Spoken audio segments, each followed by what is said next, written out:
ओम नमः शिवाय. श्री शिवमहापुराण रुद्रसंहिता पार्वतीखंड अध्याय 52.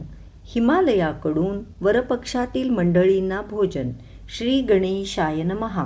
ब्रह्मदेव नारदांना म्हणाले, हे मुने, विवाहविधी पूर्ण झाल्यावर हिमालयाने वरपक्षातील मंडळींसाठी भोजनाचा अर्थात मेजवानीचा बेत आखला. त्यासाठी आपल्या प्रासादाच्या विस्तीर्ण अंगणात उत्तम मंडप उभारला.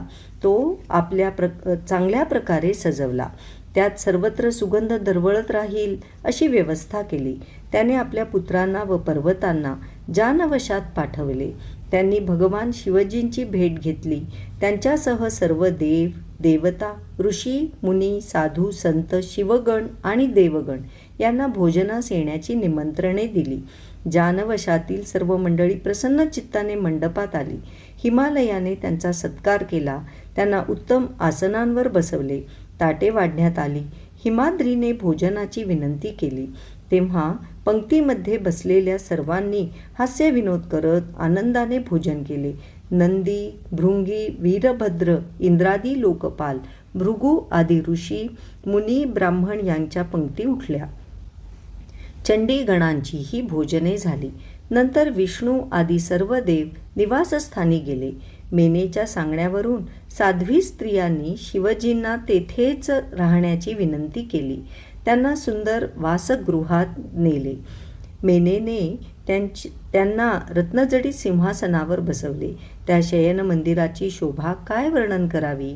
त्याची सजावट प्रेक्षणीय आणि दिव्य होती. तेथे हजारो रत्नमय दीप लावण्यात आले होते. त्यांच्या प्रकाशाने त्यांचा अंतर्भाग उजळून निघाला होता. तेथे रत्नमय पात्रे व रत्नांचेच कलश होते. ठिकठिकाणी मोत्यांच्या आणि मण्यांच्या झालरी लावण्यात आलेल्या होत्या. रत्नमय आरसे त्या शोभेत अधिकच भर घालत होते. तेथे श्वेत चामरे ठेवलेली होती. जमिनीवर नक्षीदार वेलबुट्टी होती. चंदन, कस्तुरी, अगुरू यांचा सुगंध दरवळत होता.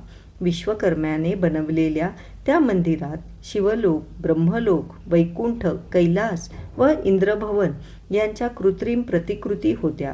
भिंतीवर सुंदर सुंदर आणि आकर्षक चित्रे रेखाटण्यात आली होती.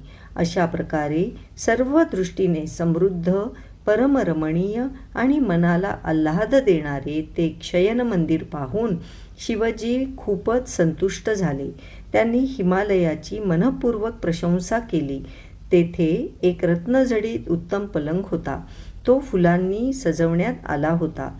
मेनेच्या विनंतीवरून शिवजींनी तेथेच निवास केला आणि त्या पलंगावर निवांत निद्राधीन झाले. हिमालयाने आपल्या भाऊबंधांना व अन्य लोकांनाही भोजन दिले. त्याचबरोबर मानपानादी जी काही कार्ये राहिली होती तीही पूर्ण केली. सकाळ झाली. मंगलवाद्ये वाजू लागले. जानवशात विश्रांती घेणारी वरपक्षातील मंडळी जागी झाली. त्यांनी शिवजींचे स्मरण केले. स्नानादी नित्यकर्मे उरकून निघण्याची तयारी केली. आपापली वाहनेही सज्ज केली. आता त्यांना कैलासावर जाण्याची उत्कंठा लागली होती. त्यांनी धर्माला शिवजींकडे पाठवले. तो शयन मंदिरात गेला. त्यांनी शिवजींना नमस्कार केला व म्हणाला, हे प्रमथाधिपती, हे महेश्वर, आपले कल्याण असो. आता उठा आणि आम्हाला कल्याणकारक व्हा. जानवशातील मंडळी तुमचीच वाट पाहत आहेत. तेथे चला. सर्वांना दर्शन देऊन कृतार्थ करा. त्यांचे बोलणे ऐकून शिवजी उठले. त्यांनी कृपादृष्टीने पाहिले व हसून म्हणाले, तू पुढे हो, तुझ्या मागोमाग मी येतोच आहे. शिवजींच्या आज्ञेनुसार धर्म जानवशात गेला. मग तेही आन्हिके उरकून तेथे जाण्यास निघाले. तेवढ्यात स्त्रियांचे आगमन झाले. त्यांनी प्रभूंच्या पदकमलांचे दर्शन घेतले, मंगलगान केले. त्यानंतर हिमालय आणि मेना यांना सांगून ते जानवशात गेले. त्यांना पाहताच तेथे मोठा उत्सवच झाला. मंडळी त्यांना भेटण्यासाठी आली. शिवजींनी लोकाचाराला अनुसरून मला, श्रीहरींना व मुनिजनांना आदराने नमस्कार केला. तेव्हा सर्वांनी त्यांचा जय जयकार केला. वेदमंत्रांचा घोष आणि मंगलवाद्यांच्या निनादाने सारा आसमंत भरून गेला, पवित्र झाला. अध्याय 52 समाप्त.